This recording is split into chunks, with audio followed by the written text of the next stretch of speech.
ওই যে ওই পাড়ায় যে হইলো এই থালাসি থালাসি। স্টুডেন্টরা কেমন আছো? আমরা ভালোই আছি। ভালোই আছি। তা নিঙ্কু কি বেতন দিয়েছো এই মাসের? স্যার এখনো দিইনি, এর পরের মাসে একবারই দিয়ে দেবো। ও তাই? তা শিলন তুমি কি দিয়েছো বেতন? জি স্যার, বেতন দিয়ে দিয়েছি। আচ্ছা, তাহলে শিলন তুমি বলো 2 আর 2 কত হয়? স্যার 4 হয়। রিঙ্কু তুমি বলো 22, 23, 28, 26 কত হয়? 23, 24, এই শিখেছো তুমি? হ্যাঁ, এই শিখেছো? তোমার মানুষ বানিয়ে বেরিয়েছো। শিলন তুমি বলো এক সপ্তাহে কয় দিন? স্যার 7 দিন। রিঙ্কু এই, তুই বল 5 দিনে কয় ঘন্টা হয়? স্যার জানি নে।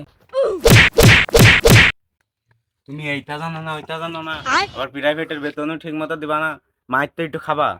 খাই থাকো, দাঁড়াও কেবল শুরু। এই শিলন জি স্যার। তুমি বলো বাংলাদেশে মোট কয়টি জেলা? স্যার 64টা। নিঙ্কু তুমি বলো 64টা জেলায় কয়টা থানা, কয়টা ইউনিয়ন? এইটু পারলি না, এইটু পারলি না। স্যার আর মাইরেন না, কালকেই বেতন দিয়ে দেবো। ঠিক আছে, তাহলে কালকে মনে করি বেতনটা একবারে প্রাইভেটের সময় নিয়ে আসবি। আজকের মতো তোকে ছুটে যা, চল যা।